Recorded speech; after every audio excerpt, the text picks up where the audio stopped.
Om Swastiastu. Namo Buddhaya, salam kebajikan. Alhamdulillahirrabbilalamin, wabihi nasta'inuhu ala umuri dunia wadin, wassalatu wassalamu ala asyrafil imam musalim, wa ala alihi wa sahbihi ajmain, amma ba'du. Pertama-tama marilah kita panjatkan puji dan syukur kehadirat Allah Subhanahu wa Ta'ala yang Maha Pengasih lagi Maha Penyayang, yang telah melimpahkan rahmat-Nya kepada kita sehingga pada hari ini kita dapat berkumpul di Zoom meeting dalam keadaan sehat. Saya ucapkan selamat datang kepada para peserta kajian eksternal 3, Quarter Life Crisis, How to Deal with Quarter Life Crisis. Perkenalkan, nama saya Fitria Septianti, selaku MC yang akan memandu jalannya acara pada hari ini. Adapun susunan acaranya sebagai berikut. Yang pertama, pembukaan. Yang kedua, pembacaan ayat suci Al-Quran. Yang ketiga, sambutan ketua pelaksana. Yang keempat, pembacaan CV pemateri. Yang kelima, pematerian. Yang keenam, diskusi dan tanya jawab. Yang ketujuh, pembacaan doa. Yang kedelapan, dokumentasi. Dan yang terakhir, penutupan. Langsung saja, untuk mengefektifkan waktu, kita buka acara hari ini dengan membaca basmalah bersama-sama. Bismillahirrahmanirrahim. Selanjutnya, akan ada pembacaan ayat suci Al-Quran yang akan dilantunkan oleh Kang Muhammad Sarifuddin. Kepada Kang Sarifuddin, saya persilakan. Oke.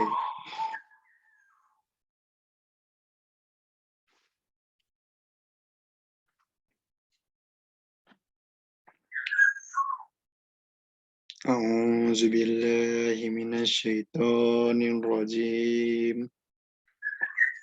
Bismillahirrahmanirrahim. Ya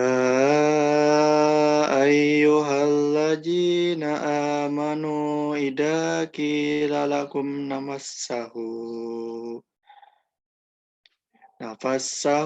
fil majalisi fassahu nafsihillahul lakum. Wa iza kilang suru fangsuru yarfa'illahul ladzina amanu minkum walladzina utul ilma darajat. Wallahu bima ta'maluna khabir. Yang artinya, wahai orang-orang yang beriman, apabila dikatakan kepadamu, berilah kelapangan di dalam majelis-majelis, maka lapangkanlah, niscaya Allah akan memberi kelapangan untukmu. Dan apabila dikatakan berdirilah kamu, maka berdirilah, niscaya Allah akan mengangkat derajat orang-orang yang beriman di antaramu. Dan orang-orang yang diberi ilmu beberapa derajat. Dan Allah Maha teliti dan apa yang kamu kerjakan. Shadaqallahul azim. Wassalamualaikum warahmatullahi wabarakatuh. Terima kasih kepada Kang Muhammad Sarifuddin. Masya Allah sekali ya, lantunan ayat dari Kang Sarifuddin ini. Semoga dengan lantunan ayat suci tadi dapat membawa keberkahan pada acara hari ini. Memasuki agenda selanjutnya, akan ada sambutan dari Ketua Pelaksana. Kepada Teh Rahmi Nur Azizah, saya persilakan. Baik, karena Teh Rahminya ada kendala, jadi saya Rifa Ismiandini mewakili Teh Rahmi sebagai Ketua Pelaksana untuk menyampaikan sambutan. Pertama-tama, alhamdulillahirrabbilalamin, kita semua dapat berkumpul ya dalam room Zoom meeting sore hari ini dalam kegiatan kajian eksternal yang ketiga dalam keadaan sehat. Juga salawat serta salam, semoga salawat tercurah limpahkan ya kepada Nabi besar Muhammad. Kemudian yang terhormat Ketua Himpunan Mahasiswa Fisika FMP UPI Kang Ahnaf serta panitia yang saya hormati, juga teman-teman peserta yang saya banggakan, dan juga pemateri kita hari ini, Kak Raras ya, yang sangat luar biasa sekali, yang saya hormati. Semoga kajian eksternal sore hari ini dapat membawa manfaat ya teman-teman untuk kita di sore hari ini. Dan juga semoga kita mendapatkan ilmu baru ya yang akan disampaikan Kak Raras di pematerian nanti. Mungkin cukup saja ya sambutan dari saya. Saya kembalikan ke Fitria sebagai MC. Terima kasih.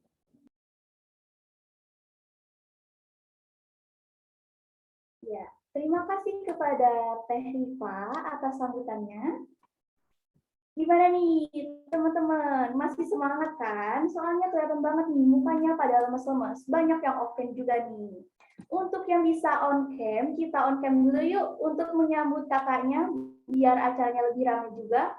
Harusnya sih pada semangat karena kita akan memasuki acara inti, yaitu akan ada pematerian yang akan disampaikan oleh pemateri kita yang hebat loh. Tapi kayaknya kurang afdol gitu ya kalau kita belum kenal sama pematerinya. Karena ada pepatah nih, tak kenal maka tak sayang. Maka dari itu saya akan membacakan CV dari materi kita.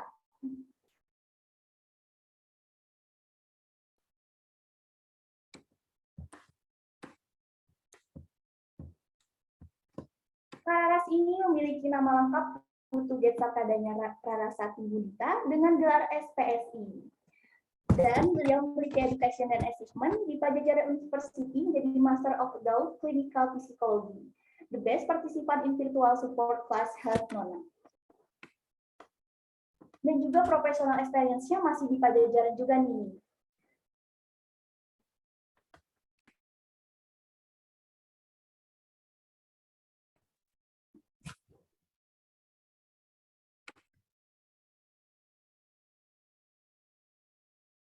Ya baik, mohon maaf, kita ulangi lagi dari pertama. Raras ini memiliki nama lengkap Putu Getsakadanya Rarasati Budita dengan gelar SPSI. Beliau memiliki experience di Education Assessment di Pajajaran University, Master of Adult Clinical Psychology. The best participant in virtual support class Health Nona. Beliau juga memiliki professional experience, salah satunya di Pajajaran University juga, Faculty of Psychology, Research Assistant. Administer critical research for research, collect data and information need of research target, process and analyze the result of data collection. Selanjutnya juga ada di pengalaman organisasi Kararasmi, salah satunya di Kesatuan Mahasiswa Hindu Dharma Indonesia, KMHDI di Jawa Barat, menjadi Staff of Public Relations, maintain relationship with other organization, especially in the West Java area. Manage social media account and daily posting, keep contact with the alums.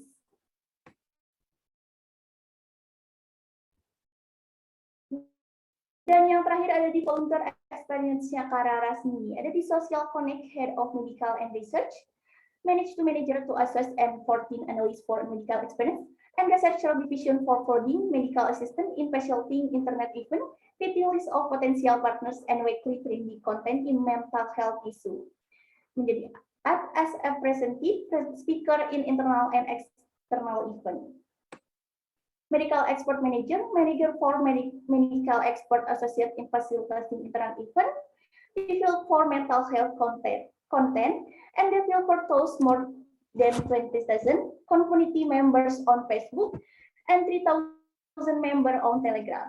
Act as representative speaker in 7 internal event and 7 internal event with more than 3,000 participants. Medical expert developed 2 online webinars about time management for better mental health and how to grow for feedback to more than 100 participants. Untuk yang mau kenal lebih lanjut ke Kararas, bisa aja nih langsung Gmail aja di puturaras@gmail.com atau bisa hubungi di 08535 558004 atau langsung aja ke linktree.com/puturaras.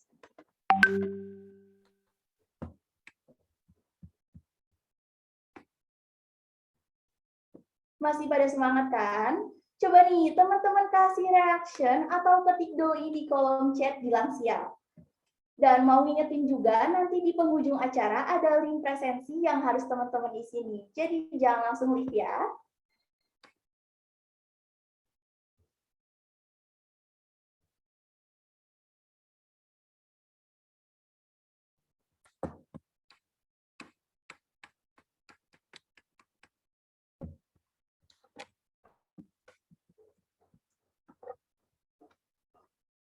pada semangat kan, teman-teman? Waduh, udah nggak sabar banget nih dengan pematerinya. Boleh kasih reaction juga.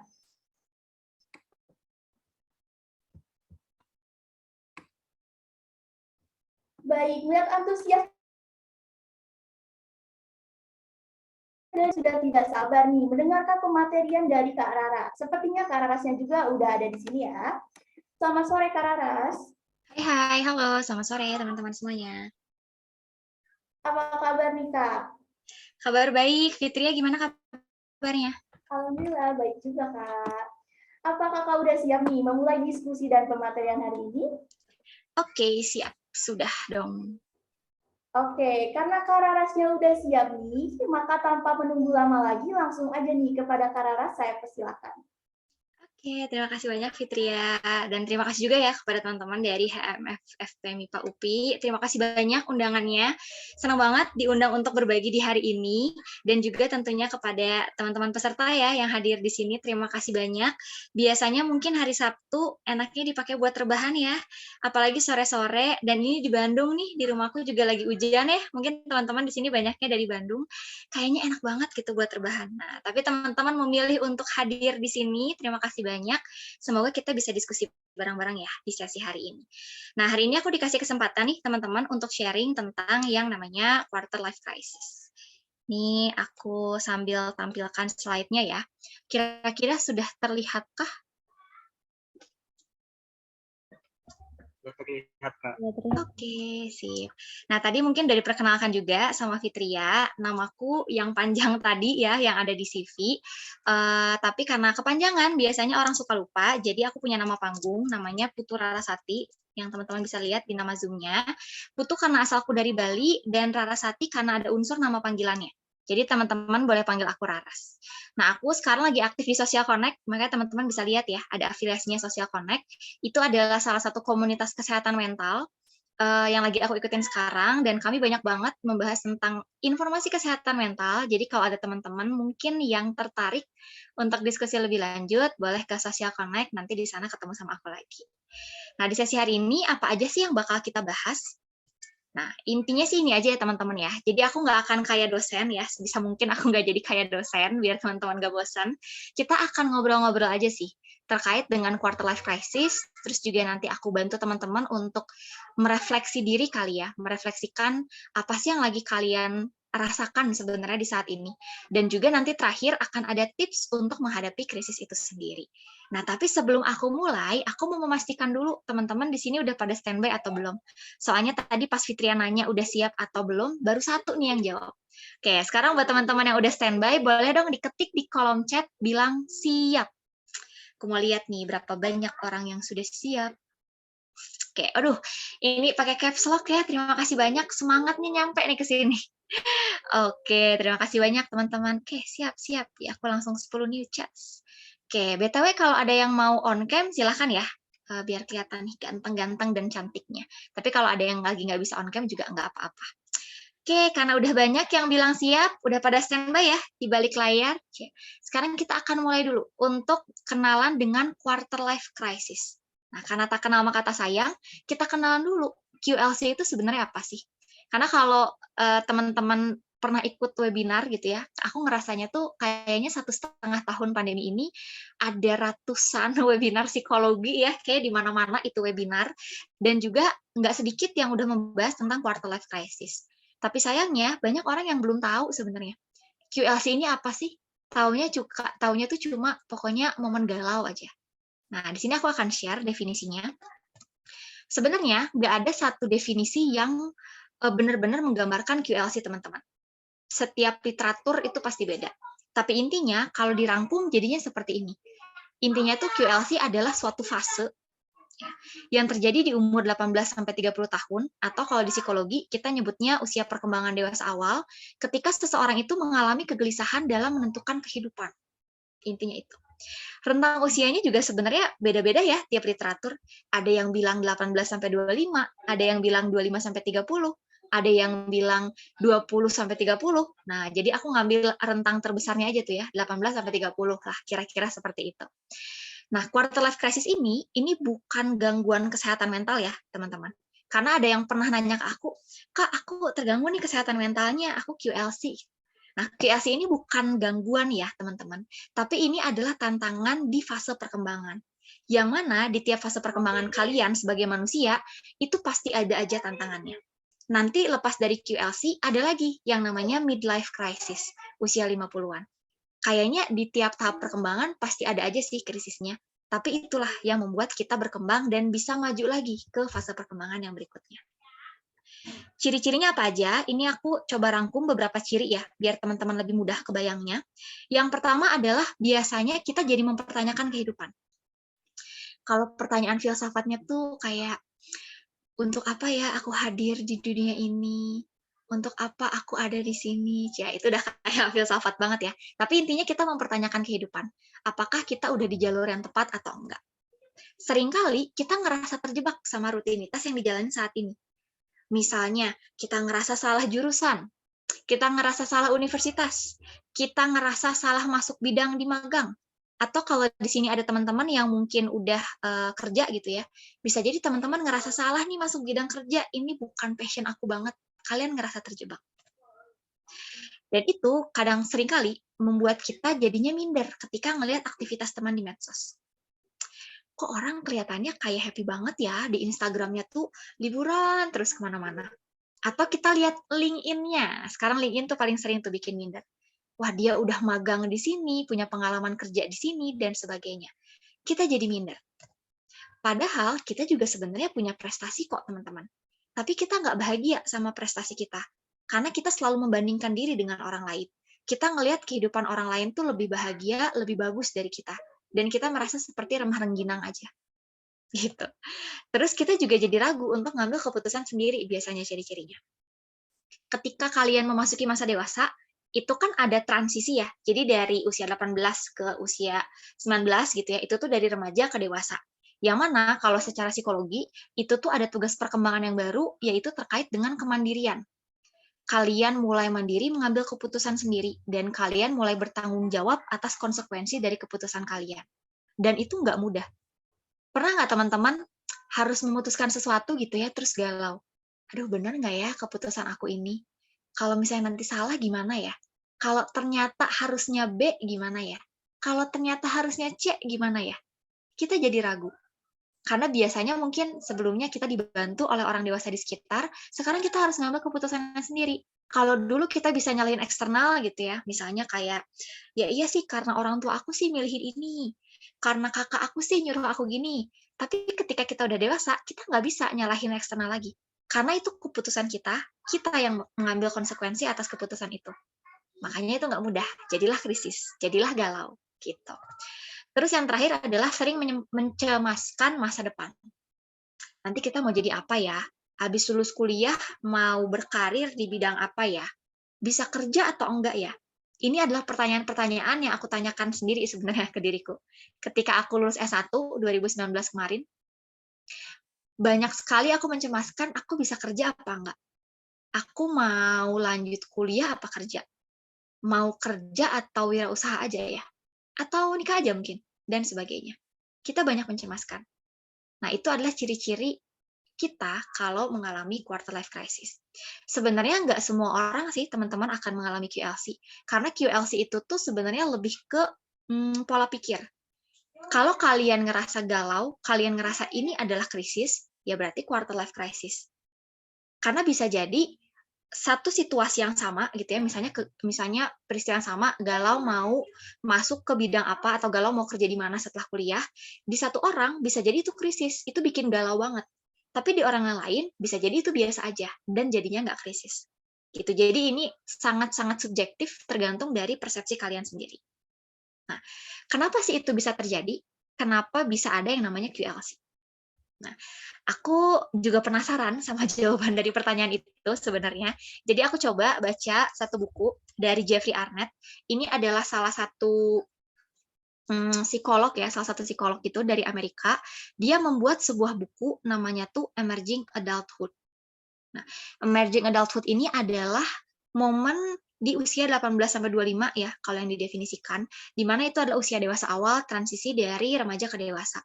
Nah, kata Arnett, ada 5 karakteristik kita di masa transisi ini yang bisa memunculkan adanya krisis. Yang pertama, identity exploration. Ini adalah momen yang kita mengeksplorasi, terutama terkait dengan percintaan dan pekerjaan. Sebenarnya sih hasil surveinya tuh di remaja dan dewasa awal Amerika ya, teman-teman. Tapi menurutku bisa juga diaplikasikan di Indonesia.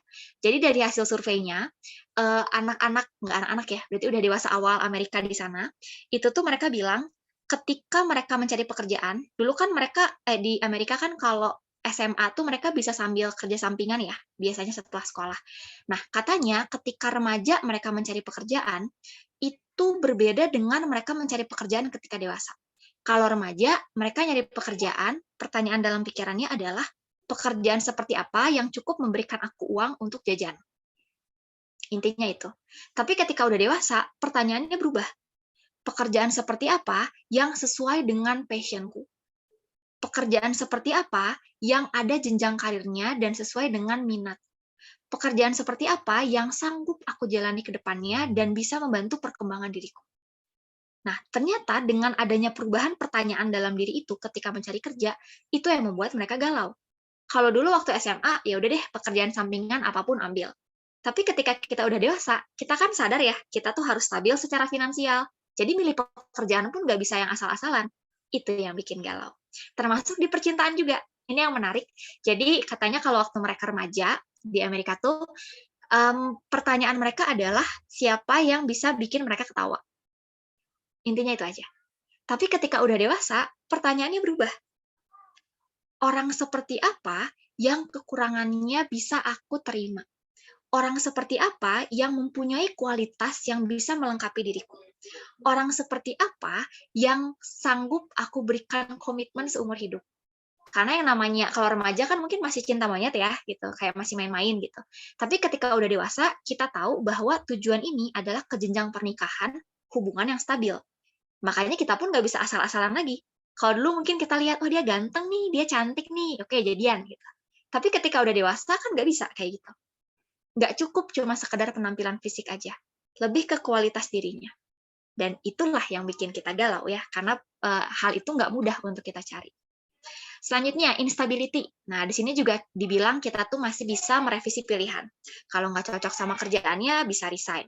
Kalau nggak cocok sama pasangan yang sekarang, misalnya prinsipnya, kita masih bisa mencari pasangan yang lain. Jadi kita bisa ganti-ganti di momen ini. Terus yang ketiga adalah self-focus. Di sini juga kita belajar untuk membuat keputusan kita sendiri. Seperti yang tadi aku bilang, biasanya mungkin kita dibantu oleh orang dewasa di sekitar gitu ya. Ayah, ibu, kakek, nenek gitu. Untuk bikin keputusan, tapi sekarang kita belajar untuk memutuskan sendiri. Dan itu nggak mudah, teman-teman. Karena kita khawatir dengan konsekuensinya. Kita sadar bahwa apapun konsekuensinya, itu harus kita tanggung sendiri, dan perasaan kekhawatiran itu yang bikin galau. Karena kita ragu, kita udah bisa belum ya bikin pilihan sendiri? Gitu. Lalu yang keempat adalah feeling in between. Nah, jadi katanya kita tuh kenapa galau? Karena kita tuh ngerasa kita di tengah-tengah. Jadi dibilang dewasa belum, dibilang masih anak-anak juga bukan, udah lewat. Jadi kita galau. Makanya kadang mungkin teman-teman pernah yang ngerasain, kalian tuh pengen bikin keputusan sendiri, tapi kalian masih pengen dibantu juga. Tapi kalian ngerasa harusnya udah cukup gede buat bikin keputusan sendiri. Tapi di sisi lain juga ngerasa, tapi belum gede-gede amat. Jadi masih pengen pertimbangan dari orang lain, dan sebagainya. Kita ngerasa di tengah-tengah. Kalau di Amerika sendiri, berdasarkan hasil survei, ada beberapa kriteria yang mereka punya gitu ya, untuk menentukan mereka sudah dewasa atau belum. Jadi kalau di sana tuh, kriterianya adalah ketika mereka sudah bisa untuk mandiri secara finansial, biasanya ditandai dengan mereka keluar rumah, jadi mereka punya rumah sendiri, mereka udah kerja tetap, kemudian mereka bisa mandiri secara keputusan. Nah, kalau di sana, as long as mereka memenuhi dua ini, barulah mereka dikatakan dewasa. Nah, mungkin teman-teman juga punya ya kriteria masing-masing gitu untuk mengatakan kalian udah dewasa atau belum sih. Nah, itulah yang kadang bikin kita galau. Lalu yang kelima, Possibilities. Nah, ini sebenarnya salah satu unsur yang optimis dari si Arnett ini. Jadi Arnett bilang, walaupun banyak galaunya, banyak sedihnya, tapi sebenarnya di momen ini juga momen kita terbuka dengan segala macam kemungkinan. Kalian bisa nyoba berbagai macam bidang kerja yang memang kalian suka, karena kalau misalnya kita sudah lebih dewasa, mungkin nggak akan semudah itu ya untuk kita loncat-loncat gitu ke pekerjaan. Pasti ada momennya kita harus stick gitu di satu pekerjaan. Nah, di momen inilah momennya teman-teman untuk eksplorasi.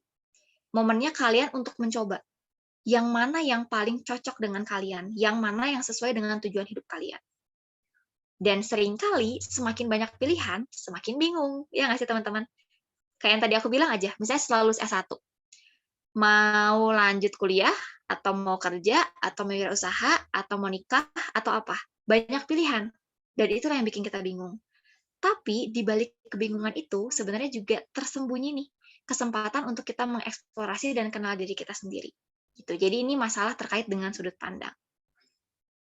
Kalau ini terkait dengan karakteristik dari sudut pandang perkembangan ya, bahwa memang di usia sekarang kita ada karakteristik ini yang akhirnya bikin kita galau. Selain itu ada juga fenomena lain yang namanya FOMO.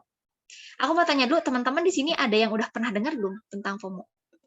Soalnya ini aku lihat sih di Twitter tuh atau kadang di Instagram juga suka dibilangin.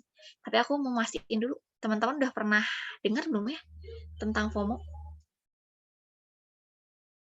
Oh, belum. Oke. Ada yang tahu, ada yang belum katanya. Oke, sip deh. Ini belumnya caps lock ya. Dalam hati aku bacanya, belum Kak. Oke, terima kasih banyak teman-teman. Berarti ini mungkin rata-rata belum ya. Tadi aku lihat ada beberapa yang kayak geleng-geleng, belum juga. Nah, sekalian kali ya, aku memperkenalkan satu fenomena, ada namanya fear of missing out. Di mana definisinya nih ada di slide ya, teman-teman. Itu adalah persepsi individu, persepsi kita, bahwa orang lain itu bersenang-senang atau menjalani kehidupan yang lebih baik, atau mengalami hal-hal yang lebih baik dibanding diri kita sendiri. Biasanya ada rasa iri, rasa nggak berdaya, rasa bahwa kita itu kehilangan sesuatu yang besar. Contoh, misalnya ketika teman-teman ngelihat ada temennya nge-insta story ya, lagi staycation atau lagi nongkrong gitu, terus kalian nggak diajak.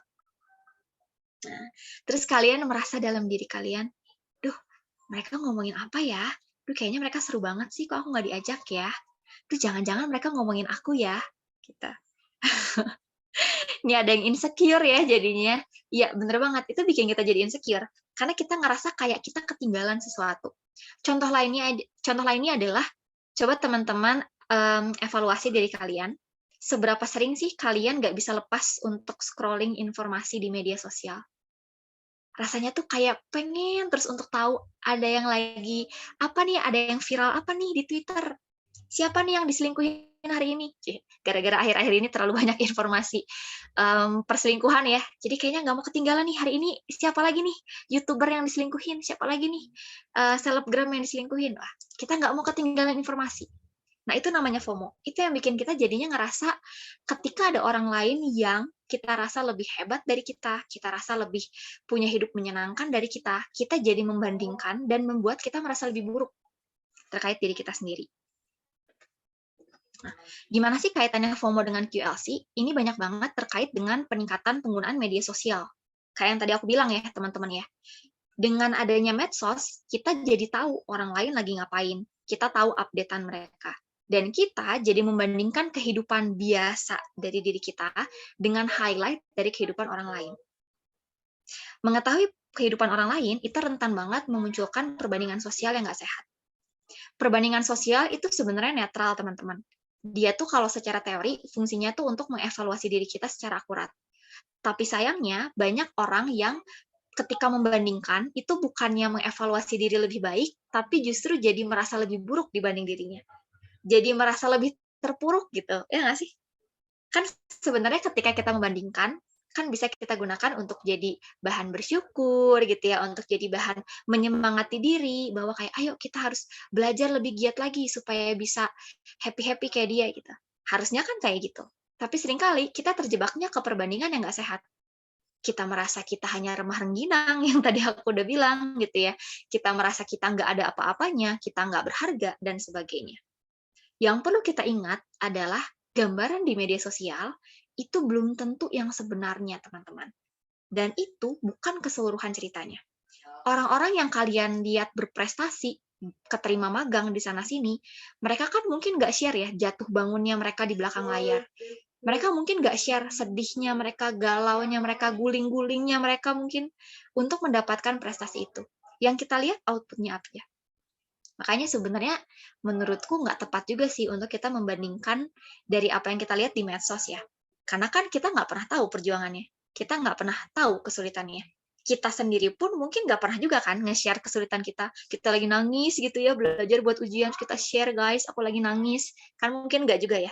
Yang orang lihat ya happy-nya kita aja, berhasilnya kita aja. Makanya dari sini, ini jadi renungan juga sih buat kita. Kita yang nggak bisa membandingkan satu sama lain, karena tiap orang punya perjuangannya masing-masing. Gitu. Nah, sekarang aku mau nanya ke teman-teman, ya. Kan tadi udah kenalan nih sama FOMO, sekarang aku mau kalian coba merefleksikan. Pernah nggak sih teman-teman merasa takut ketinggalan dibandingkan teman-teman yang lain? Boleh mungkin di-share di kolom chat. Pernah nggak ada satu kejadian gitu, terus kalian jadi kayak, ya pernah, oke. Oh, ini dari yang pertama jawab siapa nih? Dari Fadlan. Oke, Fadlan lagi bisa on mic nggak? Boleh di-share nggak? Contoh takut ketinggalan yang kamu rasakan tuh kayak apa sih? Apakah Fadlan ada? Wah, langsung kabur nih, kayak dosen ya. Tiba-tiba manggil. Ada. Oke, hai Fadlan. Halo, Kak. Oke, boleh di-share nggak Fadlan? Gimana sih pengalaman kamu takut ketinggalan? Ya, kayak kan sekarang gitu ya, udah masuk dunia kuliah gitu, dan melihat teman-teman SMA yang dulunya biasa aja gitu ya, sekarang di kuliahannya dia aktif, terus apa sih, kayak berprestasi gini-gini gitu.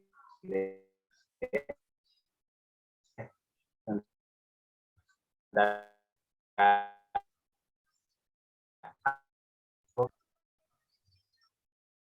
takut ketinggalan aja gitu sama teman. Oke, berarti karena ngelihat orang lain tuh jauh lebih aktif ya, padahal kalian tuh mungkin sama angkatannya, mulai dari titik yang sama juga. Nah, waktu itu Fadlan coba satu pertanyaan lagi ya. Saat itu apa sih yang kamu lakukan ketika kamu punya perasaan takut ketinggalan itu ya? Terus yang selanjutnya kamu lakukan apa tuh untuk menangani perasaan itu?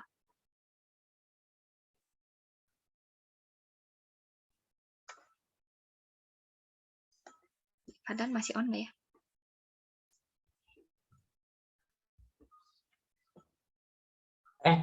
Ini enggak sih? Iya, kayaknya tadi suara kamu nggak kedengeran, Fadlan. Boleh diulang nggak? Di awal diulang dari mana, Kak? Dari yang ini, apa yang kamu lakukan tuh untuk mengatasi perasaan ketinggalan di saat itu? Oh, kalau aku sendiri sih balik lagi berusaha meyakinkan diri aku bahwa terus juga kadang suka lihat-lihat di media sosial tuh, kalau aku kayak lebih ke motivasi gitu ya. Jadi kayak tiba-tiba aja gitu ya di media sosial tuh sesuai dengan apa yang aku rasakan gitu. Ya, Jadi itu AI. tiba-tiba aja ada terlintas kata-kata tidak semua bunga itu mekar bersamaan gitu. Pokoknya dan itu tuh seketika menyadarkan aku gitu. Bahwasanya ya aku dan teman-teman aku tuh beda gitu. Wah, pasti ada aja gitu kelebihan dan kekurangannya, ya bersyukur sih jatuhnya. Kalau aku sih. Oke, terima kasih banyak Fadlan udah sharing. Berarti kalau tadi terima kasih banyak kepada internet juga ya, sudah memunculkan suatu konten yang membantu Fadlan juga bahwa tidak semua bunga itu mekar bersamaan ya teman-teman. Kita punya waktunya sendiri-sendiri untuk mekar. Dan itulah yang akhirnya bikin kita bersyukur. Oke, terima kasih Fadlan udah share. Nah, mungkin teman-teman di sini juga ada ya yang tersampaikan suara hatinya gitu ya, berdasarkan cerita Fadlan tadi, karena aku pernah juga membawakan sesi ini di webinar sebelumnya, dan rata-rata yang digalauin tuh sama. Ketinggalan yang ditakutkan adalah ketinggalan terkait dengan prestasi, baik itu akademik maupun non-akademik. Kita melihat orang lain kok udah keren banget ya, aktif di sana-sini, magang di sana-sini, kita kayaknya nggak kemana-mana. Nah, teman-teman perlu ingat bahwa tantangannya beda-beda. Yang kita lalui itu beda-beda. Tujuan kita pun kan sebenarnya juga beda-beda ya tiap orang. Jadi nggak bisa dibandingkan. Apa yang orang lain lakukan, itu berarti memang dibutuhkan sesuai dengan tujuannya. Mungkin kalian nggak harus sama persis kayak dia kok untuk mencapai tujuan kalian. Selama teman-teman tahu tujuannya apa, kalian tahu apa yang perlu dilakukan untuk mencapai tujuan itu, ya nggak apa-apa juga. Gitu. Nggak harus disamakan sama semua orang. Gitu. Oke, kita lanjut dulu ya. Kalau tadi kita udah sama-sama bahas tentang FOMO, sekarang aku mau bahas satu isu lagi yang sering ada juga nih di mahasiswa. Jeng-jeng, yaitu adalah hustle culture. Nah, aku mau ngecek lagi, teman-teman ada yang udah pernah dengar tentang hustle culture? Atau kalau istilahnya sekarang tuh toxic productivity. Ada yang pernah dengar? Ini ada yang ngangguk-ngangguk, ada yang geleng-geleng. Oke, sama kayak tadi ya berarti ya. Mungkin ada yang udah tahu, ada yang belum tahu. Nah, sekalian aku share nih. Hustle culture ini adalah gaya hidup di mana seseorang itu ngerasa bahwa dirinya tuh harus terus bekerja keras. Dan hanya bisa meluangkan sedikit waktu istirahat gitu ya, baru bisa dianggap sukses. Ini sebenarnya sesuatu yang banyaknya tuh di lingkungan kerja sebenarnya teman-teman awalnya. Tapi jadinya merembet gitu ya ke mahasiswa. Di mana kalau di pekerjaan itu biasanya kelihatannya dari orang yang semakin lembur gitu ya, kerjaannya banyak banget, itu tuh rasanya kayak semakin sukses gitu.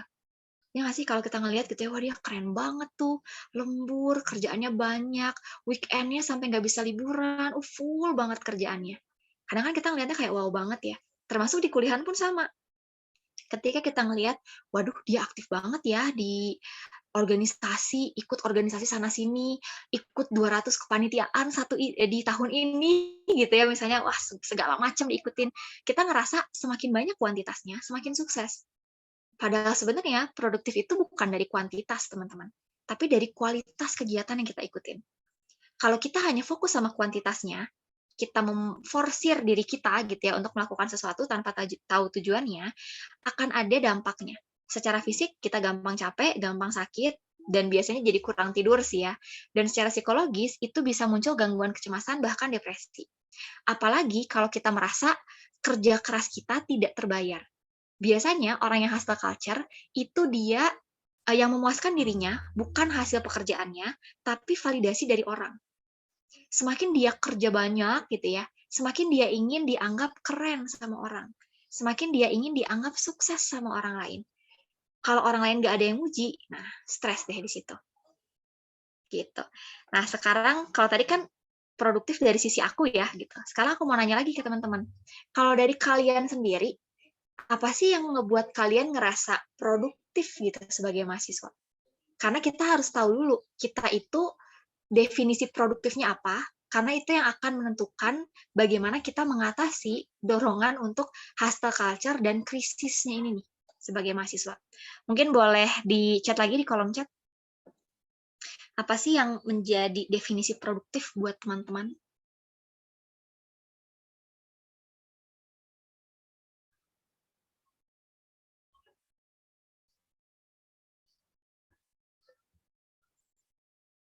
Ya, udah kayak kuis ya. Teman-teman tenang aja, ini bukan ujian ya. Jadi santai aja, nggak apa-apa. Nggak ada jawaban benar atau salah. Nah, kalau dari Fadlan nih, titik apa nih Fadlan nih? Bingung? Have no idea atau gimana nih? Ada yang mau share nggak teman-teman? Produktif menurut kalian tuh apa sih?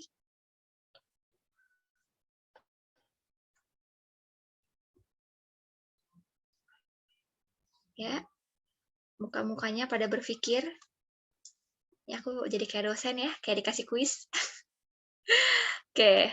Oh, nih udah ada yang komen nih dari Alia katanya. Banyak hal positif yang dilakukan. Oke, berarti produktif ketika outputnya positif ya. Mungkin bukan hanya untuk diri sendiri, tapi juga buat orang lain. Terus kalau dari Fitria, katanya produktif itu kalau banyak ngerjain tugas. Sama aku pun ya, aku pun ngerasa kayaknya kalau bisa beresin banyak tugas tuh produktif banget gitu di hari ini. Walaupun biasanya ngerjain tugasnya, kalau aku kadang tugas yang remeh-temeh gitu ya, tugas besarnya mah tetep ditunda ya. Terus ada lagi yang bilang, menghasilkan sih, tapi kadang hasilnya nggak kerasa saat itu juga. Oke, ini bagus banget, karena seringkali kita itu terjebak ke instant gratification. Jadi biasanya kita cenderung melakukan suatu pekerjaan atau kegiatan yang memberikan reward di saat itu juga. Dan kita akhirnya menunda pekerjaan-pekerjaan yang lebih penting atau pekerjaan-pekerjaan besar gitu ya, karena reward-nya belum kelihatan. Contoh, misalnya kayak skripsi. Biasanya mahasiswa tuh banyak banget krisisnya di skripsi. Ngelihat teman-teman lain udah kalau di Unpad namanya UP ya, kayak seminar usulan penelitian gitu. Atau ngelihat teman-teman lain udah beres nih praktek kerjanya dan sebagainya, itu ngebuat kita krisis. Padahal kitanya sendiri pun juga nggak punya minat untuk ngerjain. Karena kita ngerasa skripsi itu kan reward-nya masih lama ya, kayak jauh banget. Kita harus berkorban berbulan-bulan gitu. Nah, itu kadang yang ngebuat kita akhirnya menunda si tugas besar ini. Kita lebih milih ngerjain tugas-tugas yang kecil-kecil, yang sebenarnya itu tuh hanya bentuk excuse kita, karena kita nggak mau capek ngerjain tugas besar. Nah, itu juga yang kadang bikin kita jadinya ngerasanya sih capek gitu, energinya habis, tapi kayaknya nggak ada sesuatu yang dihasilkan. Biasanya kayak gitu. Oke, terima kasih banyak ya teman-teman yang udah share. Semoga dari sini teman-teman bisa lebih mengevaluasi lagi produktif yang sebenarnya itu apa. Karena yang sebenarnya produktif itu adalah ketika kita mengerjakan suatu kegiatan yang kita tahu tujuannya dan kita tahu maknanya. Kalian ikut organisasi, kalian ikut kepanitiaan, kalau kalian tahu tujuannya, walaupun nanti capek, pasti ya, kegiatan apapun pasti capek, tapi kalian akan lebih mudah untuk bangkit lagi. Kalian akan lebih mudah untuk semangat lagi. Karena kalian punya tujuan internalnya di dalam diri. Kalau kalian mengerjakan suatu kegiatan hanya karena takut ketinggalan sama teman-teman yang lain, hanya karena banyak teman yang ikutan kegiatan itu, jadi kalian juga ikutan gitu ya, itu yang akhirnya lebih cepat bikin capek. Walaupun udah banyak ngeluarin energi, pasti ujungnya ya, kalau kalian udah beres kegiatan, nggak kerasa hasilnya. Kenapa ya kemarin ikut kegiatan ini? Apa ya yang didapat? Nggak kerasa. Karena kalian nggak tahu tujuannya apa. Jadi mulai dari sekarang, ketika kalian memilih kegiatan gitu ya, di kuliahan, ingatlah bukan dari kuantitasnya. Jangan bandingkan diri sama orang lain karena tiap orang tujuannya beda-beda. Ada orang yang ikut banyak panitiaan, mungkin dia membutuhkan itu untuk tujuannya. Tapi belum tentu kita butuh itu. Karena seringkali orang yang lagi ada di krisis ini ya, saking bingungnya, dia ikut ambil semuanya. Akhirnya capek tapi nggak tahu manfaatnya apa, nggak tahu tujuannya apa. Makanya penting banget untuk teman-teman tahu tujuannya apa. Apa manfaat dari kegiatan yang lagi kalian lakukan saat ini untuk tujuan kalian sebagai individu di jangka panjang. Gitu. Oke, kita lanjut dulu. Nah, selanjutnya ini adalah isu populer ya di kehidupan menuju dewasa. Biasanya yang kita galauin itu terkait keuangan, bisa juga terkait karir dan pekerjaan, karena kita kan udah harus mulai berkarir ya, stabil secara pekerjaan, mandiri secara finansial, itu biasanya bikin galau. Dan juga terkait dengan percintaan. Karena kita sudah mulai memasuki usia di mana sudah boleh untuk memasuki hubungan resmi rumah tangga gitu ya. Berarti kita butuh pasangan yang stabil juga. Nah, ini biasanya yang bikin kita galau. Pertanyaan lagi buat teman-teman di sini. Apa sih yang lagi bikin kalian galau akhir-akhir ini? Boleh dong coba diketik lagi di kolom chat. Aku banyak nanya untuk supaya teman-teman aware ya sama diri kalian sendiri. Karena kalau ngomongin QLC, itu tuh isu yang luas banget, teman-teman. Nggak ada satu topik yang bisa digeneralkan. Tiap orang tuh pasti isu krisisnya beda-beda. Nah, jadi sekarang teman-teman harus tahu dulu, yang lagi kalian galauin apa, supaya tahu harus gimana. Karena kita nggak bisa menyelesaikan sesuatu kalau kita nggak tahu masalahnya itu apa. Gitu ya. Bahkan dari Alia, bingung ya saking banyaknya. Sama, aku pun pernah ngerasain kayak gitu. Tapi kadang bisa kita uraikan dengan cara kita pikirkan, terakhir kali kita ngerasa nggak nyaman, itu kapan, dan saat itu lagi kepikiran apa ya? Coba dipikirin. Biasanya walaupun rasanya masalah hidup ini banyak, kayaknya nggak ada habisnya, gitu ya. Walaupun dibilang masalah pasti berlalu lalang ya, lebih tepatnya ya teman-teman ya. Tapi biasanya ada isu-isu yang dominan lebih bikin kita kepikiran dibanding isu lain. Contohnya kayak Rifa nih. Rifa bilang katanya jurusan. Oke, terus ada juga yang bilang dari Apendi kuliah nih. Oke, ini kayaknya pada galaunya perkuliahan ya. Coba dari Rifa lagi bisa on mic nggak? Yang bikin galau di jurusan apa sih? Iya, Kak. Ini ya.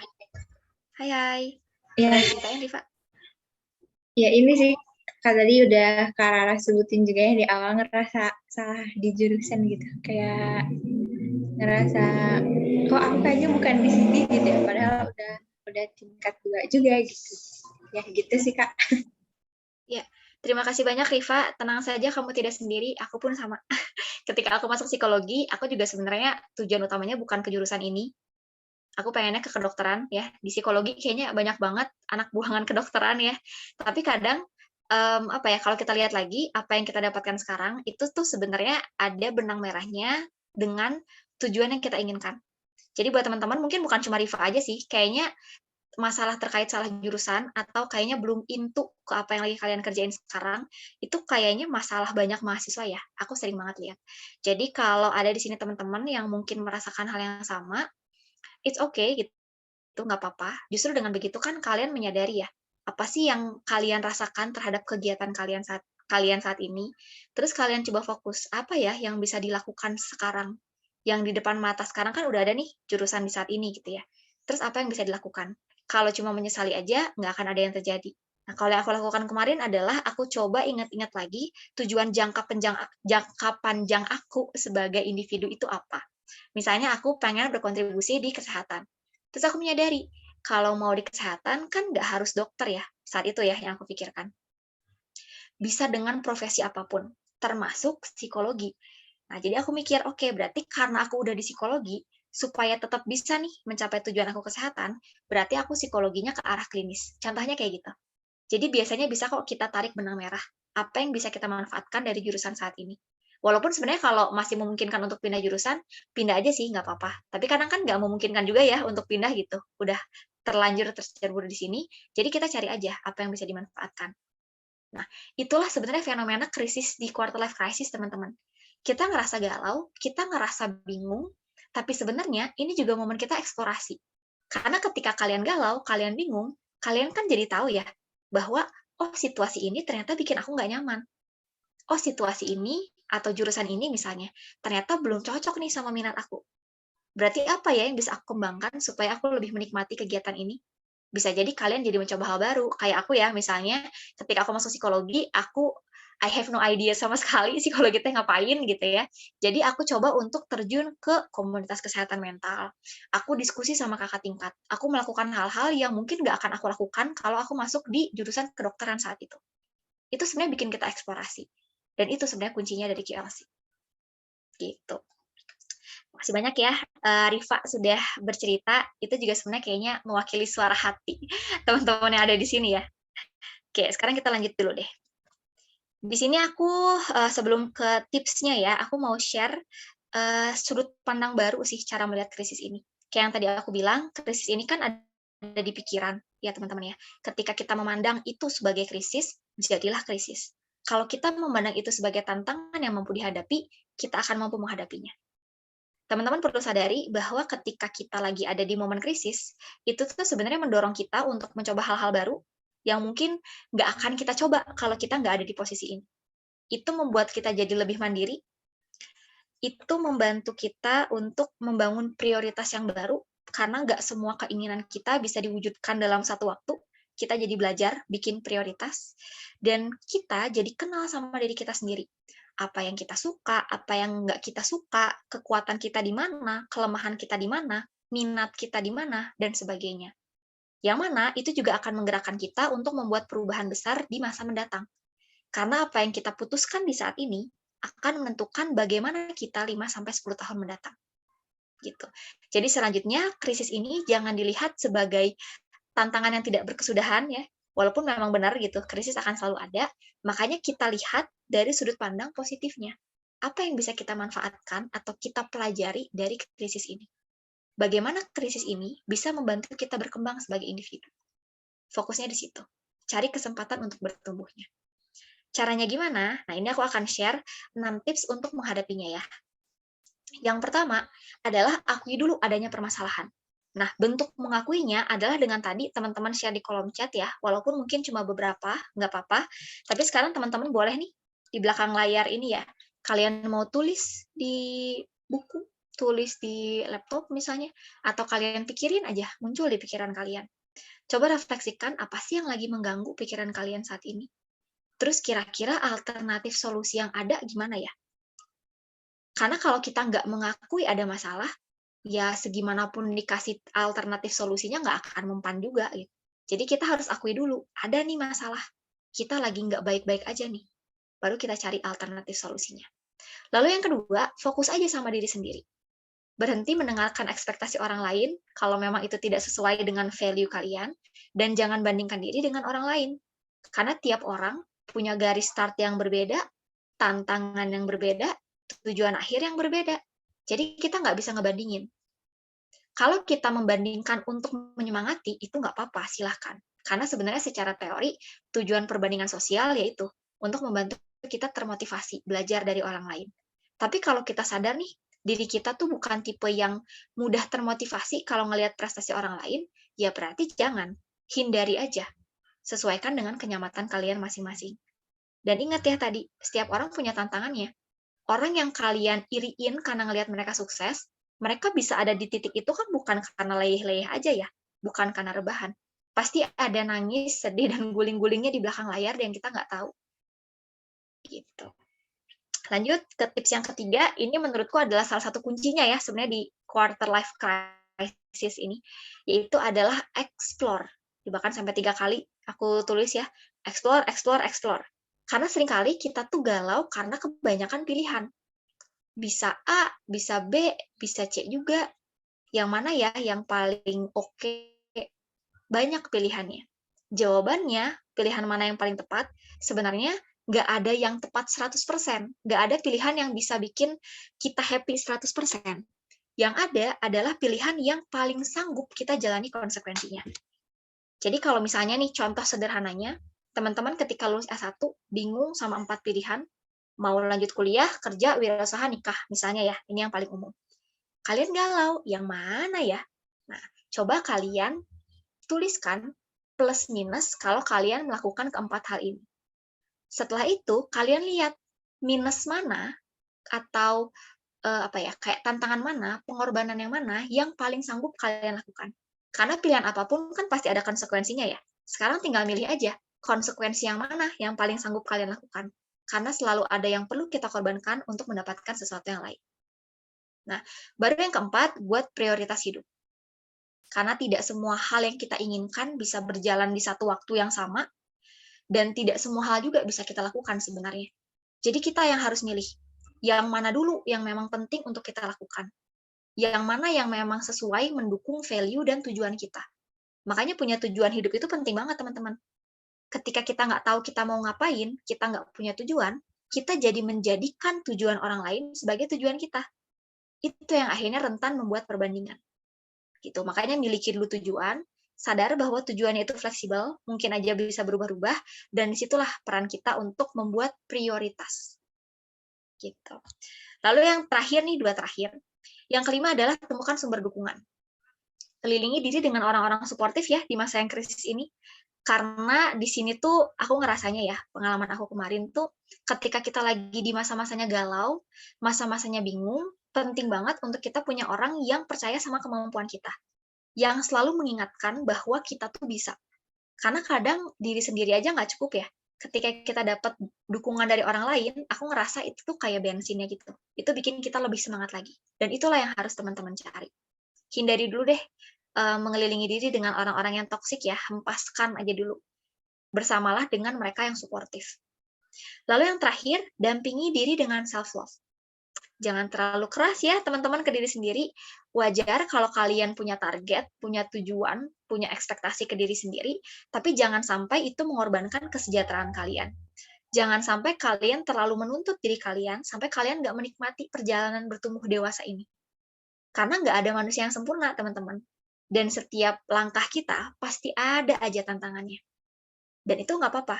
Ingatlah untuk selalu hadir buat diri kalian sendiri, karena kita adalah sumber dukungan pertama dan utama buat diri kita sendiri. Gitu ya. Jadi, kalaupun misalnya di tengah jalan kalian gagal, kalian nemu rintangan, nggak sesuai ekspektasi, nggak mendapat pujian dari orang, jangan langsung menyalahkan diri kalian sendiri. Anggap ini bagian dari perjalanan, ini adalah untuk evaluasi dari kalian ke depannya, mana yang sudah baik kalian lakukan, mana yang masih perlu ditingkatkan. Itu aja. Jadi ingat, self-love. Gitu. Itu mungkin ya 6 tips dari aku, dan ini terakhir akan aku tutup nih dengan quotes ya sebelum kita ke sesi Q&A, di mana kalau menurut aku sendiri, dari yang aku hayati, krisis dan tantangan itu tuh akan selalu ada teman-teman di setiap fase perkembangan. Jadi dibandingkan kita menanti-nanti gitu ya, kapan nih beres QLC-nya, lebih baik kita fokus aja untuk menikmati perjalanannya. Karena tanpa sadar, di balik kegalauan dan kebingungan dari krisis yang kita rasakan, sebenarnya kita lagi berkembang. Kita lagi bertumbuh menjadi individu dewasa yang lebih mandiri. Nah, kita nikmati aja perjalanannya, menjadi dewasa yang stabil. Gitu. Buat teman-teman yang tertarik untuk baca lebih lanjut, mungkin ya, bisa cek referensinya di sini. Ini aku masukkan bacaan-bacaan yang aku pakai untuk materi hari ini. Dan aku juga sangat terbuka untuk teman-teman yang mau berkolaborasi untuk meningkatkan kesadaran kesehatan mental di Indonesia. Aku punya satu platform namanya linktree.com/puturaras. Di situ ada informasi kolaborasi dan juga ada edukasi-edukasi kesehatan mental yang aku sampaikan di event-event sebelumnya. Jadi kalau ada teman-teman yang mungkin tertarik untuk ngobrol lebih lanjut nih seputar kesehatan mental, boleh akses di sini. Sekian mungkin ya teman-teman dari aku. Terima kasih banyak perhatiannya. Kita akan lanjut ngobrol lagi di sesi Q&A. Aku kembalikan ke MC, silakan. Ya, terima kasih untuk Kak Raras. Materinya sangat bagus ya. Raras juga banyak ngasih tips nih gimana menghadapi QLC. Jadi kita udah nggak akan kebingungan lagi kalau lagi di fase QLC ini. Selanjutnya, kita akan masuki sesi tanya-jawab. Bagi peserta yang akan bertanya, silakan untuk raise hand terlebih dahulu. Dan setelah diizinkan bertanya, dapat menyebutkan nama dan pertanyaannya. Atau boleh juga nih, langsung aja ketik di kolom chat.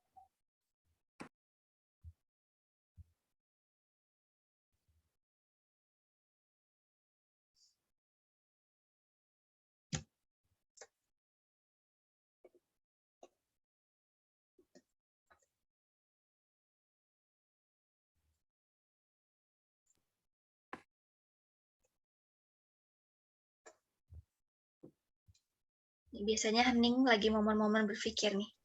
Mau nanya apa ya? Kayaknya tadi banyak pertanyaan, tapi pas udah di akhir bingung, ya nggak sih? Biasanya gitu, momen-momen hening. Iya, Lagi teman-teman ya, boleh nanya apapun, silakan. Atau kalau misalnya ada yang ragu-ragu untuk share pertanyaan di kolom chat umum, boleh banget teman-teman untuk DM kali ya ke Fitria atau ke aku juga boleh sih. Nanti akan dibacakannya anonim. Kalau misalnya teman-teman tidak bersedia diperlihatkan identitasnya. Nggak apa-apa juga.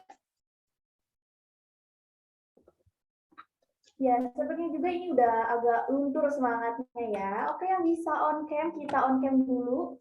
Biar lebih semangat juga. Oh, ini udah ada nih dari Teh Serla. Oke. Gimana nih Teh? Mau langsung jawab aja atau... Boleh langsung dijawab aja. Boleh Teh. Oke. Ini pertanyaannya dari Sherla ya, katanya, jadi kalau sedang mengalami QLC, kita jangan bermedsos atau bagaimana ya? Sebenarnya bukan berarti kita jadinya benar-benar menghindari medsos ya, nggak juga. Karena kan media sosial itu tuh sebenarnya ketika pertama kali hadir, tujuannya kan menjadi manfaat ya buat kita. Itu membuat kita bisa berelasi, kita bisa dapat informasi, edukasi, bahkan kita seringnya dapat hiburan gitu dari si medsos itu. Jadi sebenarnya bukan nggak boleh sama sekali, tapi bijak dalam menggunakannya. Karena hidup ini nggak hitam putih, teman-teman. Bukan berarti kita harus sama sekali nggak make atau make berlebihan, tapi di tengah-tengah aja. Nih, katanya kalau kata Fadlan nanti bisa primitif ya, kita juga jadi nggak tahu berita-berita terbaru gitu ya, atau misalnya nggak dapat informasi, karena kayaknya sekarang semua informasi juga di medsos. Nah, tapi kita aja yang menyadari informasi seperti apa, dan informasi seperti apa yang berdampak buruk ke kita. Jadi kita sadari, biasanya kita mulai ngerasa nggak nyaman ketika kita melihat informasi tentang apa. Contoh, aku sendiri pun ada masa-masanya ya. Waktu aku S1 tuh, aku iri ngelihat teman-teman aku udah pada seminar duluan, sedangkan aku tuh kayaknya nggak maju-maju itu si draft skripsi ya. Dan akhirnya yang aku lakukan saat itu adalah aku coba untuk nge-hide dulu si story dan feed-nya teman aku yang dia suka nge-publish tentang UP-nya dia. Dan itu sebenarnya nggak apa-apa. Asalkan kalian jangan ngasih tahu ke teman kalian juga ya. Udah aja hide dulu gitu.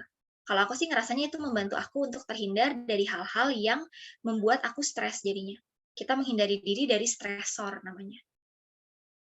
Karena kita tahu, informasi itu tuh bikin kita nggak nyaman.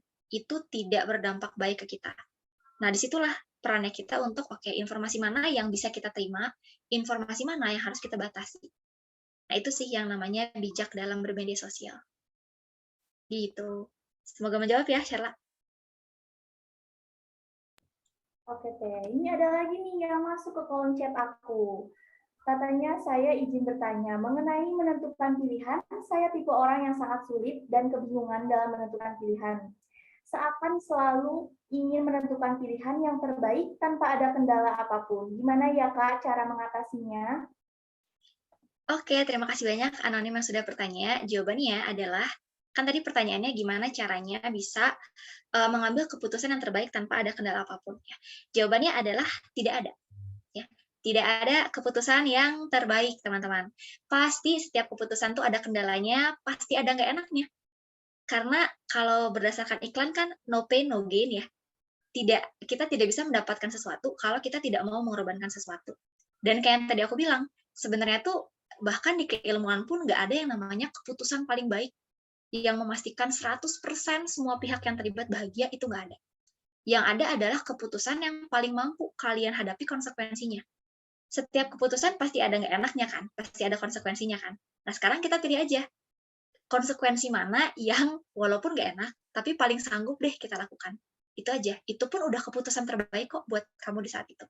Dan keputusan terbaik, kadang tuh dia terbaik di saat ini, belum tentu dia terbaik di beberapa waktu ke depan.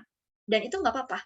Karena kamu yang paling tahu pertimbangannya, kamu yang paling tahu kesanggupan diri kamu, dan kamu yang paling tahu bahwa itu adalah yang terbaik di saat itu. Walaupun nanti jadi nggak terbaik di saat yang lain, ya nggak apa-apa juga. Yang penting itu adalah yang terbaik, yang paling sanggup kamu hadapi gitu ya, setelah kamu evaluasi sumber daya yang kamu miliki di saat itu. Itu aja sih. Jadi jangan terlalu memaksa diri untuk mendapat keputusan yang terbaik ya, karena keputusan yang terbaik tanpa kendala ya, karena nggak ada. Gitu. Semoga menjawab ya buat yang Anonim.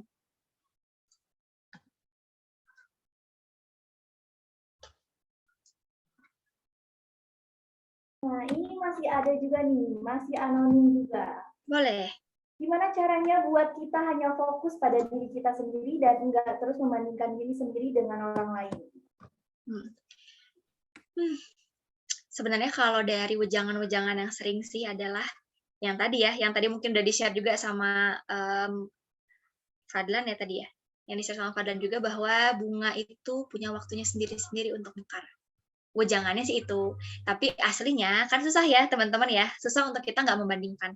Dan kalau dari yang aku pahami sendiri, sebenarnya perbandingan sosial itu tuh sesuatu yang ternyata sistemnya itu otomatis di tubuh kita. Jadi kayak sesuatu yang spontan kita lakukan, agak sulit dihindari. Tapi kita bisa merespon bagaimana kita berperilaku seharusnya. Ketika kita membandingkan, itu kan yang pertama kali bereaksi itu di pikiran ya, kita membandingkan. Nah, reaksi kita setelahnya, itulah yang ada di dalam kontrol kita. Jadi kalau misalnya teman-teman cenderung membandingkan, kalau aku sendiri sih ya, gitu dari pengalaman aku, yang aku lakukan adalah aku sadari dulu, biasanya aku cenderung membandingkan diri ketika menerima informasi tentang apa. Karena seringkali kita nggak membandingkan keseluruhan hidup kita kok. Biasanya di aspek-aspek tertentu. Kalau aku biasanya waktu itu, pas awal-awal skripsi gitu ya, aku sangat mudah ke-trigger ketika ngelihat postingan teman lain yang lagi update ngerjain skripsi gitu. Misalnya lagi di Dunkin gitu ya, kalau di Jatinangor dulu. Di Dunkin, terus jamnya tuh subuh gitu ya, terus kayak on the go skripsi gitu. Nah itu tuh yang bikin aku cemas. Jadi aku sadari dulu, isu seperti apa, informasi seperti apa, yang bikin aku cenderung membandingkan diri. Nah, informasi seperti itu aku hindari. Setelah aku coba untuk melatih diri gitu ya, nggak kenapa-napa gitu. Ternyata susah buat aku, ya udah aku hindari informasi itu. Entah itu aku hide, atau kalau setiap kali dia bikin story atau nge-feed, aku langsung lewatin. Nggak aku lihat secara detail. Karena aku tahu itu nggak nyaman. Kemudian, kita lihat lagi tujuan kita dalam melakukan kegiatan itu. Biasanya yang bikin kita cenderung membandingkan, cenderung nggak happy, karena kita nggak tahu apa tujuan kita ketika melakukan suatu kegiatan. Jadi mulailah belajar untuk mencintai apapun yang lagi teman-teman lakukan sekarang, kemudian kalian pikirkan tujuannya apa. Kalian mau kemana sebenarnya. Karena kalau udah punya tujuan, prestasi orang lain tuh akan jadi nggak penting. Karena nggak ada manfaatnya juga kan buat diri kita. Dan kalau mereka berprestasi, ya memang itu adalah hasil dari kerja keras mereka gitu. Kita juga nggak bisa nggak bisa mengontrol supaya orang-orang jadi orang yang biasa aja biar aku nggak insecure gitu kan, nggak bisa juga gitu. Jadi kitalah yang mengelola diri kita sendiri. Kita yang nentuin tujuan, kita yang nentuin kegiatan apa yang perlu kita lakukan untuk mencapai tujuan. Orang lain kegiatannya beda, ya nggak masalah, karena mereka tujuannya juga beda, dan mereka membutuhkan kegiatan itu untuk mencapai tujuan mereka. Itu aja sih menurutku yang perlu diingat. Semoga membantu ya untuk yang anonim. Wah, ini pesertanya antusias banget nih, soalnya banyak banget nih yang ngechat ke aku buat nanya. Ini kayaknya kalian mungkin saling kenal satu sama lain ya, jadi kalau ngobrol di room yang umum nanti ketahuan deh sama teman-temannya. Iya, Nggak apa-apa kayaknya teman-teman, gitu deh, kalau Kak. mau DM boleh. Kalau mau DM ke Fitria lagi juga boleh. Nanti dibantu dibaca. Katanya ada titipan, kadang waktu pas ngerasa di titik terendah itu butuh tempat bercerita atau tempat keluh kesah, terus cari motivasi atau yang bisa buat balik lagi. Tapi kadang itu malah jadi bumerang, malah ngebuat makin down. Jadi gimana nih buat handle-nya itu? Oke, menceritakan atau mengekspresikan cerita kita gitu ya ke orang lain, itu memang salah satu yang salah satu teknik release emotion sih sebenarnya. Ketika kita mengekspresikan itu, terutama dalam bentuk verbal ya. Kalau misalnya teman-teman ngerasa ketika cerita sama orang yang ini misalnya spesifik ya, oknumnya siapa, terus kalian nggak nyaman, jangan langsung menggeneralisasikan bahwa kalian tidak nyaman bercerita. Karena bisa jadi yang bikin kalian nggak nyaman tuh bukan proses berceritanya, tapi siapa yang kalian jadikan teman cerita. Gitu. Jadi kalau dari aku sih mungkin yang bisa dicoba adalah coba kamu cari orang lain yang bisa diajak cerita juga, yang kamu anggap nyaman, yang bisa kamu percaya gitu, yang kamu anggap bisa suportif. Terus kamu evaluasi, efeknya gimana? Apakah kamu ngerasa lebih lega atau sama aja kayak teman yang sebelumnya? Rasanya jadi nggak enak juga. Nah, kalau misalnya ternyata lega, berarti kan itu masalah di oknumnya ya. Jadi sekarang kamu pilih-pilih ceritanya ke siapa. Tapi kalau ternyata itu nggak bikin lega juga gitu ya, cerita ke orang yang berbeda nggak bikin lega, sebenarnya bisa coba untuk cerita ke profesional kesehatan mental. Entah itu ke psikiater atau ke psikolog. Karena sebenarnya ketika kalian ke profesional kesehatan, itu bukan hanya pas sakit ya. Ke profesional kesehatan pun itu bisa untuk sekadar kalian mau mengembangkan diri, mau ngobrolin self-development, itu pun bisa banget sebenarnya ke psikolog. Jadi nggak hanya menyembuhkan yang sakit, tapi kita juga memaksimalkan teman-teman yang memang berfungsi normal. Kayak gitu, itu bisa. Tapi kalau misalnya kalian pun ngerasa nggak bisa nih cerita sama manusia, kan ada ya yang nggak nyaman gitu untuk cerita sama sesama manusia, itu bisa banget teman-teman untuk coba menulis dengan journaling. Jadi kalian ceritanya tuh ke buku gitu, ke dalam bentuk tulisan. Karena ketika kita bercerita, itu kan kita menguraikan benang kusut yang ada di kepala ya. Nggak mungkin kan kita ceritanya acak-adut gitu ya. Pasti kan kita berpikir, apa nih yang kita rasakan? Nah, dengan adanya tulisan, kita jadi melihat diri kita secara objektif sebagai orang ketiga. Kita jadi menyadari, sebenarnya yang kita rasakan itu nama emosinya apa ya? Yang bikin kita nggak nyaman tuh apa ya? Dan sebagainya. Gitu, menulis ini bisa membantu. Atau kalau misalnya teman-teman masih ngerasa nggak cocok juga nulis, sebenarnya bisa sih untuk kalian berdoa atau beribadah. Beberapa orang ada yang mereka tuh nyaman ketika mereka curhat sama Tuhan setelah selesai beribadah. Nah, kalau ada teman-teman yang merasa cocok, mungkin bisa dicoba juga. Tiap orang beda-beda. Tapi yang paling penting adalah kalian mengekspresikan itu dengan cara yang sehat. Itu sih, karena kalau dipendam sendiri, itu biasanya akan jauh jadi lebih masalah. Gitu. Semoga menjawab ya buat yang tadi pertanyaan ini. Ini masih ada nih, Teh. Masih ada lagi. Boleh, silakan. Aku mau nanya, kan sebenarnya menghilang untuk healing waktu lagi ngalamin CLC itu termasuk jalan yang bijak nggak ya? Kalau menurut aku sendiri, menghilang saat healing ya. Ini kayaknya istilah yang banyak banget ya sekarang. Banyaknya sih healing ke Bali ya, atau healing jalan-jalan gitu, staycation. Kalau menurut aku sendiri, esensi dari healing itu sebenarnya adalah kita, kita rehat sejenak, tapi rehatnya tuh yang mengembalikan energi kita untuk menyelesaikan masalahnya. Banyak orang yang dia tuh sebenarnya lari dari masalah berkedok healing. Jadi jadi orang-orang tuh healing, tapi sebenarnya healing cuma buat lari dari masalah aja, buat excuse aja, bukan buat nyelesain masalahnya. Healing yang benar adalah ketika kalian rehat, tapi di waktu rehat itu, kalian tuh memang benar-benar menyiapkan energi untuk kembali menyelesaikan masalahnya. Karena kalau masalahnya nggak beres, mau healing sampai ke Eropa pun kalian nggak akan lega perasaannya gitu ya. Pasti akan tetap aja nggak enak gitu. Kalau misalnya dengan cara menghilang tadi, menurut aku kamu lihat dulu tujuannya, sama dampaknya ke diri kamu gimana. Ketika menghilang, apa yang kamu lakukan, dampak ke diri kamunya gimana, itu menambah energi atau justru makin menguras energi karena kamu khawatir dengan respon orang di sekitar, terus dampak ke orang lain gimana. Jangan sampai ketika kamu ngilang, kamu malah jadi ngeghosting orang lain ya. Orang lain jadi bertanya-tanya, kabar kamu gimana nih? Ngilang nggak ada kabar. Kalau mau ngilang, kabarin dulu ngilangnya berapa hari. Supaya orang lain di sekitar kamu pun tahu bahwa kamu lagi nggak bisa diganggu.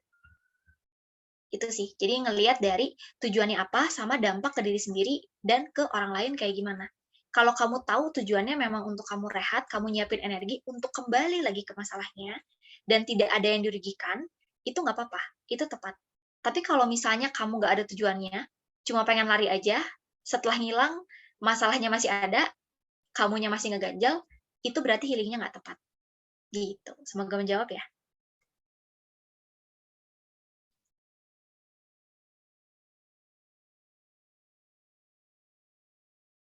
Nah, ini ada terakhir, ada pertanyaan lagi. Inti pertanyaan, seberapa besar peran mental dalam mengatasi QLC? Soalnya dari pengalaman, terkadang yang bikin kuat bertahan, tapi nguat-nguatin mental untuk terus positif thinking. Terima kasih. Oke, terima kasih banyak. Kalau menurut aku sih, kalau ditanya seberapa kuat ya, kuat banget sih. Walaupun sebenarnya nggak bisa dibandingkan juga ya. Kesehatan fisik, kesehatan mental, spiritual, sosial, emosional, itu menurutku semuanya sama penting. Jadi tidak ada kesehatan yang lebih penting dibanding yang lain. Semuanya itu sama-sama berkontribusi buat kesehatan kita sebagai individu, terutama untuk mengatasi QLC. Salah satu yang penting yang menurutku diajarkan di keilmuan kesehatan mental adalah terkait dengan kekuatan pikiran. Mungkin teman-teman pernah dengar ada orang yang suka bilang, hati-hati sama mindset, karena apa yang kalian pikirkan itu akan menjadi apa yang dilakukan. Ternyata kalau dari keilmuan itu benar teman-teman. Apa yang kita pikirkan tentang sesuatu itu akan mempengaruhi bagaimana respon kita terhadap situasi. Contohnya kayak tadi ya, situasi yang sama misalnya skripsi. Di satu orang bisa jadi itu masalah banget. Di orang yang lain ada juga kok yang slow, santai-santai. Kenapa ya bisa beda? Padahal situasinya sama nih, lagi galau skripsi. Karena ada pola pikir yang berbeda. Jadi kalau di keilmuan psikologi sendiri, nama tokohnya tuh namanya ada Beck, B-E-C-K.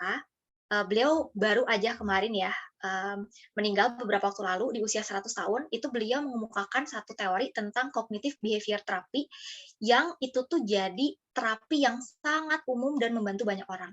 Di mana di situ tuh beliau menjelaskan ternyata masalah itu tuh munculnya dari bagaimana kita berpikir terhadap sesuatu.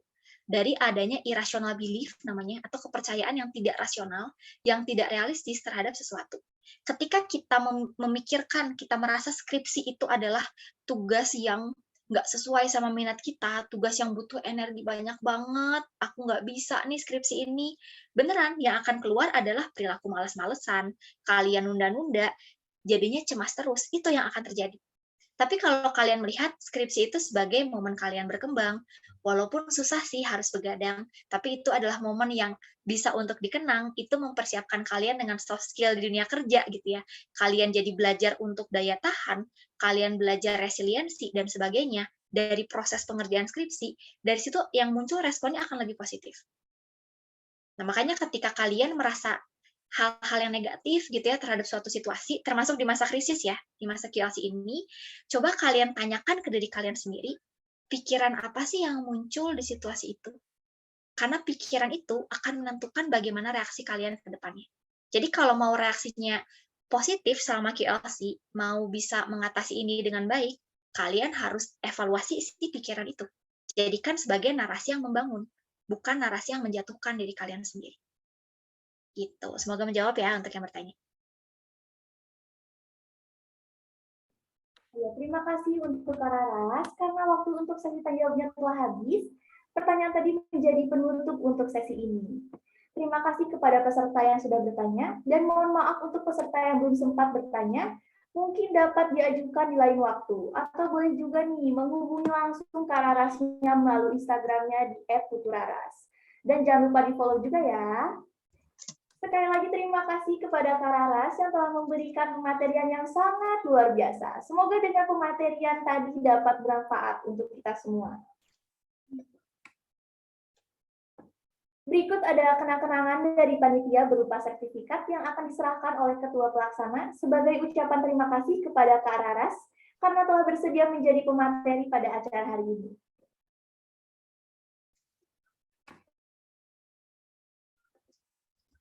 Terima kasih teman-teman.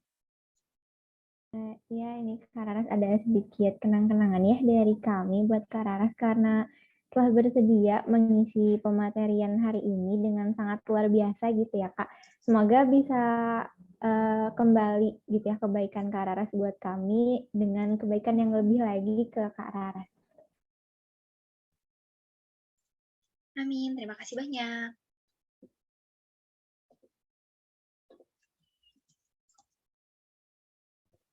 Sambil didokumentasikan dulu ya.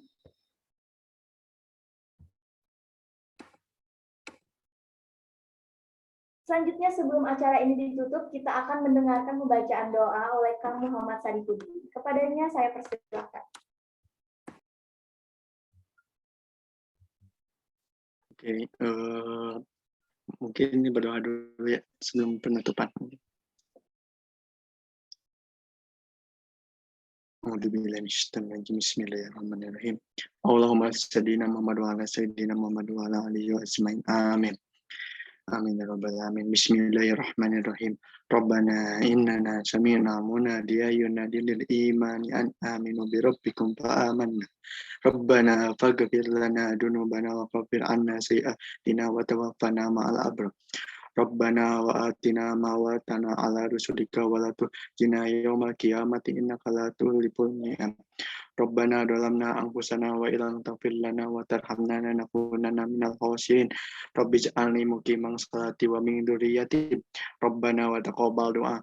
Rabbana firli wa liwalidayya wa lil mu'minina yaqumal hisab. Rabbana absirna basirna farsina namang sholihan inna mungkinum. Rabbana fir lana wa ikhwanina allazina sabaquna bil imani wa la taj'al fi qulubina ghillan lil ladzina amanu. Rabbana innaka ra'ufur rahim. Rabbighfir warham wa anta khairur rahimin. Rabbana atina fid dunya hasanah wa fil akhirati hasanah wa qina adzabannar. Subhana rabbil izzati amma yasifun. Assalamun ala mursalin walhamdulillahi rabbil alamin. Al-Fatihah. Assalamualaikum warahmatullahi wabarakatuh. Oke, terima kasih kepada Kang Sarifudin. Semoga dengan pembacaan doa tadi dapat membawa keberkahan pada acara hari ini. Sebelumnya mau ngingetin untuk teman-teman yang belum mengisi presensi, linknya akan kami bagikan di kolom chat.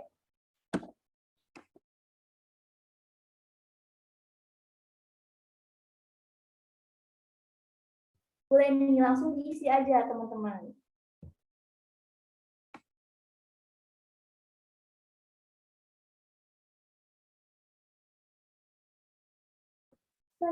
Selanjutnya akan ada sesi dokumentasi yang akan dipimpin oleh Teh Alfi. Ayo nih yang belum on cam, kita on cam dulu untuk sesi dokumentasi. Boleh nih sambil bergaya juga.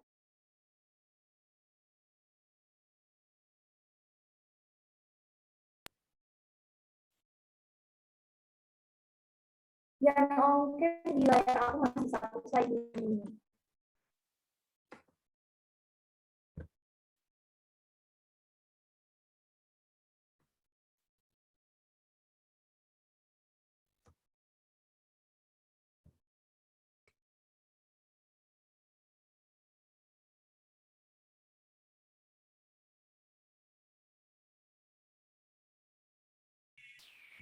Ada yang mau on cam lagi?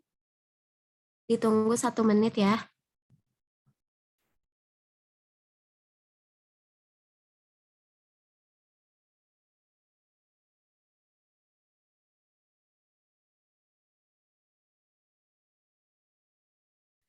Kita mulai aja. Aba-abanya 1, 2, 3. Boleh? 1, 2, 3. Lagi? 1, 2, 3. Udah.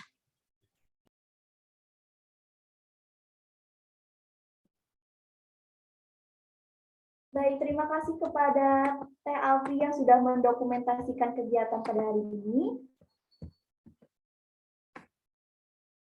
Tidak terasa kita sudah di penghujung acara. Terima kasih kepada panitia, peserta, pemateri, dan semua pihak yang terlibat sehingga acara ini dapat berjalan dengan baik.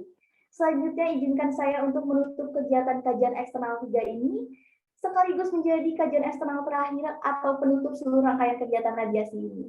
Sekali lagi terima kasih kepada seluruh panitia dan juga peserta yang sudah terus berpartisipasi hingga radiasi terakhir ini terlaksana. Mari kita tutup kegiatan eksternal 3 ini dengan membacakan Alhamdulillah bersama-sama. Alhamdulillahirabbil alamin.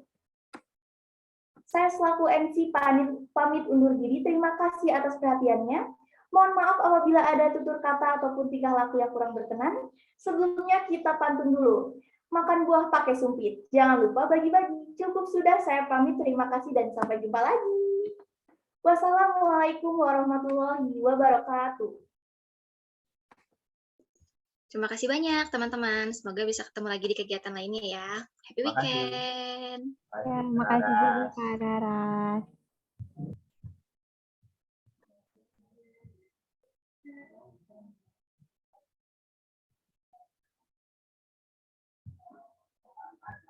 Non.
Pemilik gamenya udah keluar.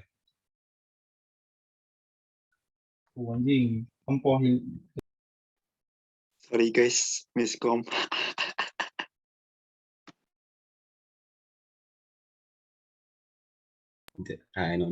Miskom non, Din? Iya tadi masalah pertanyaan. sorry.